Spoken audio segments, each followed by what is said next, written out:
me be your art. It's your girl Lynn, back with another video. If you have not already, make sure you hit that bell so you can get notifications for when I post new videos.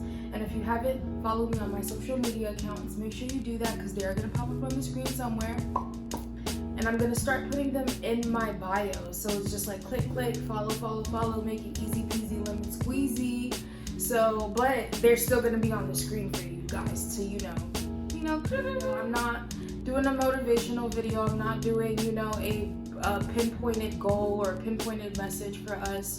I'm just going to talk about my personal opinion on some hot topics. So this is just going to be hot topic for the week segments for me. So what we're going to start off with, we're going to talk about three topics, hashtags, whatever you want to call it. 3 things that I feel like really stood out to me that I privilege. Are you toxic? Spirituality. I know that's like all over the place and that's like probably like the most random thing, but like, hey, that's what I want to talk about for the week. These are my hot topics and we're gonna tap in. So for the first topic, hashtag be pretty privilege. Is pretty privilege real? Do you believe in pretty privilege? And what is your definition of pretty privilege? I watched this. I know Sawiti. I know you guys are like gonna be like, what the fuck is a Sawiti? I don't call her sweetie. I call her Sawiti. That's how I feel like her name should be pronounced, Sawiti. So I know she was talking about that on the Shade Room or whatever, and she was on a podcast or a radio interview, and she was saying how pretty privilege has not helped her in the in her personal life. And a lot of people had negative stuff to say about that. A lot of people could relate, but she's not the one that really got me, wanting to talk about pretty privileged.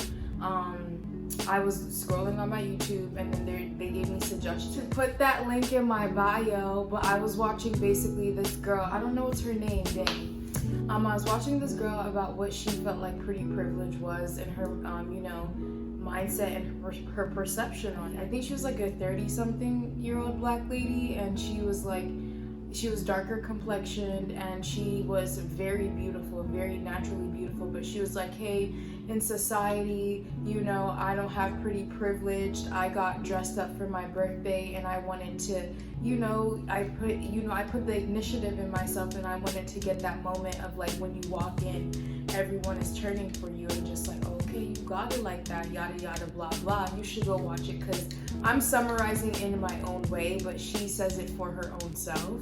And I've subscribed to her because she was super authentic. She was super honest. What resonated with me is something she said in her video, and it wasn't even relating to the topic of pretty privilege, but it was really pertaining to why she started her YouTube. So she was like, hey, I know that this message might be cutthroat, it might be blunt, it might be sounding, negative. That's what I was getting from what she was saying in her tone.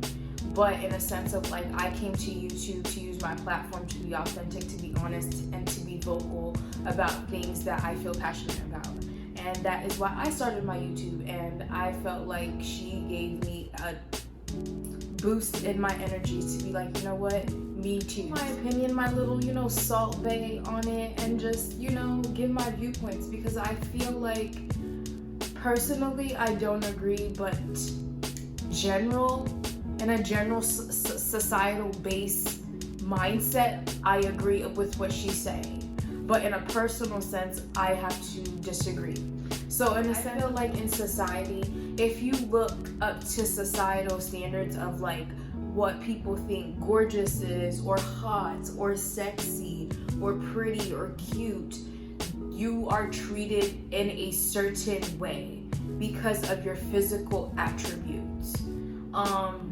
I think that is super factual, and society does have a lot to weigh in of what we think beauty is.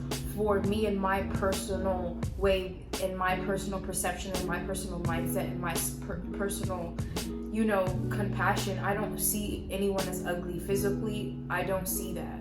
I feel like what makes you ugly, what makes me feel like, hey, I can say, hey, you're ugly, is your intentions, or the way you act, or the way you treat people.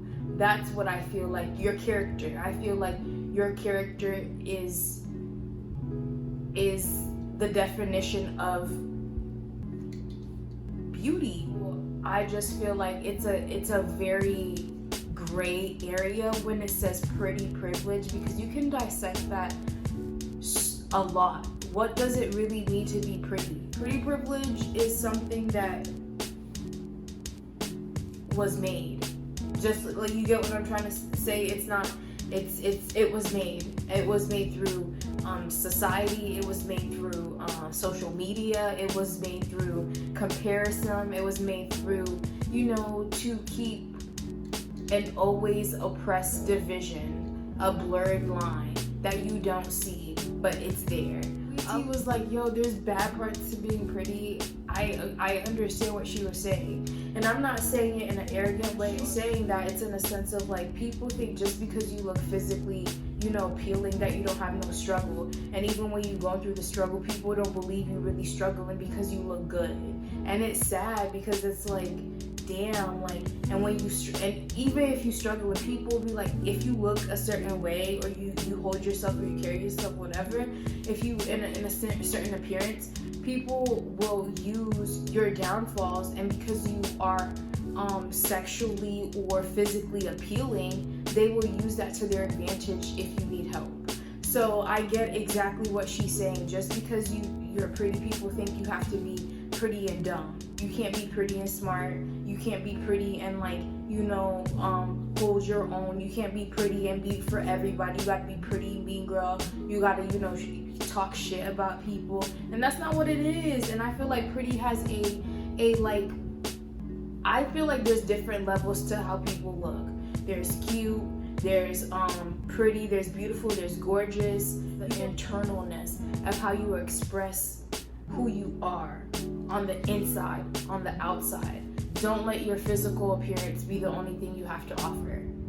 That's all I'm saying. Next topic for Hot Topic Week is gonna be, are you toxic? So, are you toxic? Am I toxic? Are we toxic as a collective? So for me, the definition of being toxic is when you run from a low vibrational place. Your intentions and your principles don't align with nothing that you say. You don't say what you mean. You don't walk the walk, and you talk the talk mostly. And it's just in a sense of like, your character doesn't really have anything to stand on for me. That's what I feel like what a toxic person is. Different levels to being toxic, and I think different situations bring out different intensities or different levels of toxicness. I was once the toxic girlfriend. I was once the one that was like overly emotional, overly clingy, overly bearing, just overly a lot. And like, I would get into, and I'm not gonna give the person credit and say he was not narcissistic or toxic, because he very much was.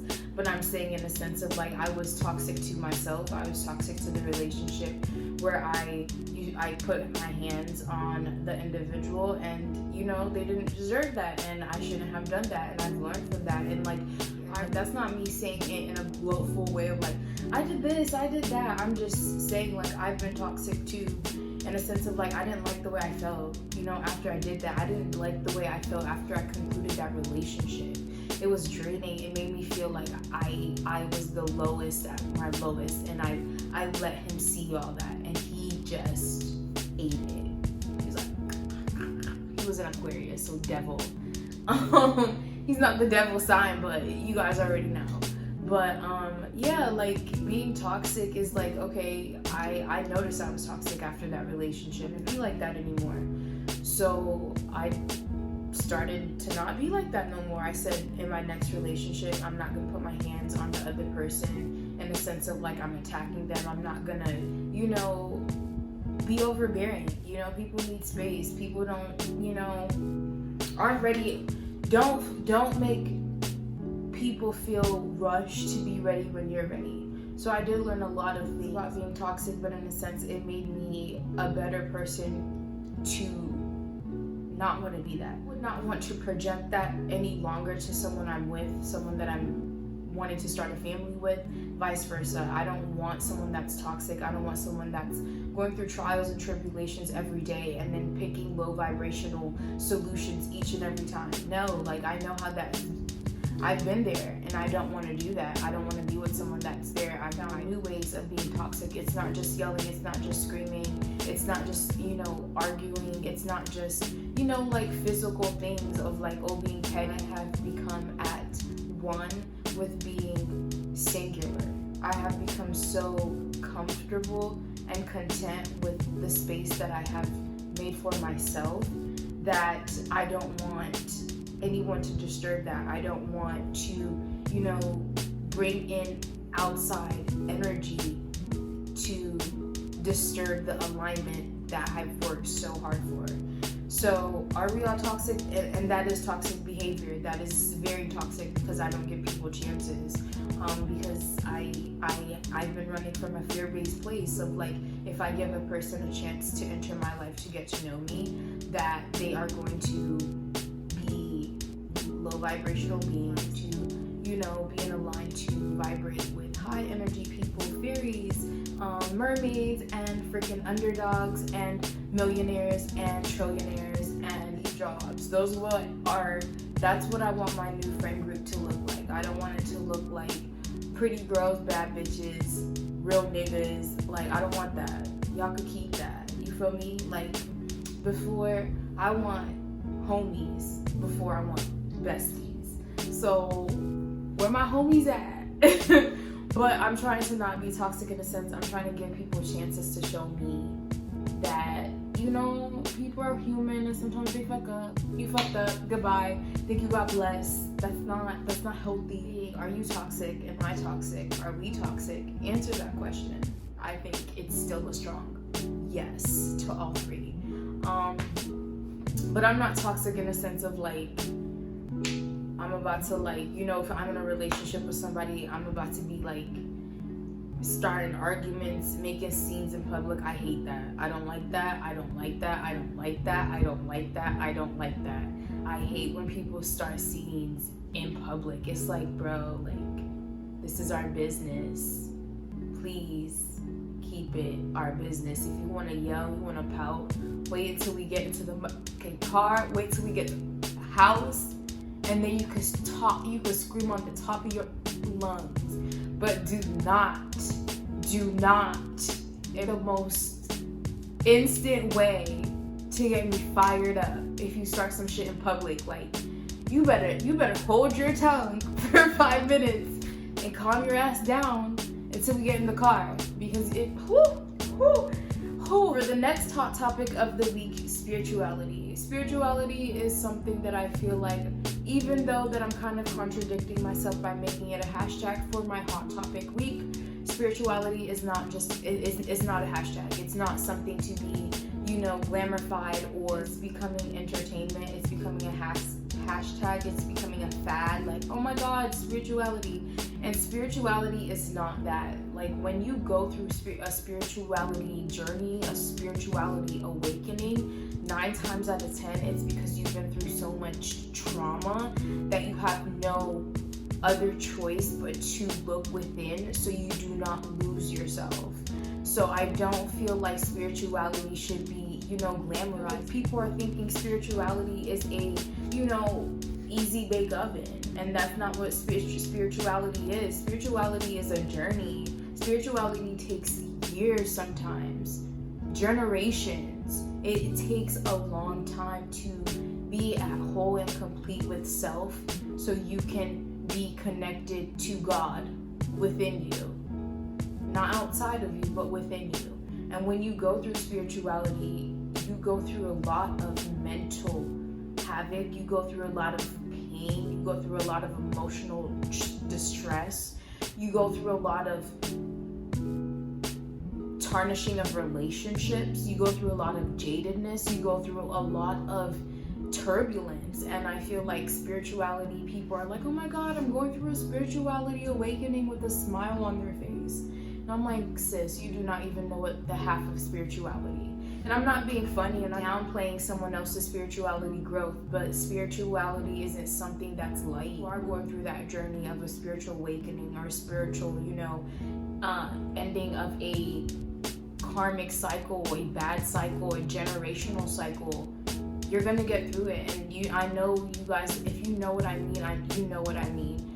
You mentally it's draining, physically it's draining, spiritually it's draining, because you are trying to get yourself aligned through all dimensions. You are trying to get your core aligned. You are trying to get your present aligned, and you are trying to get your crown chakra aligned, to the sense of like everything that you deserve, you will see before you can't see it in the 3D realm. And spirituality isn't about just like love. You feel me? People are like, oh my God, I'm going through spirituality. I love this person. This is my soulmate. This is my karmic. This is my twin flame. It's not just about love. So most of the time, sometimes spirituality does happen through a bad love situation, but not all the time. And when you're going through a spirituality growth, it's not just to focus on one part. It's to focus on all parts, because you are trying to gain alignment. So I just don't want you guys to think, spirituality is like cotton candy, because it's not. It's definitely like stepping on a Lego. And then having to sit down and then like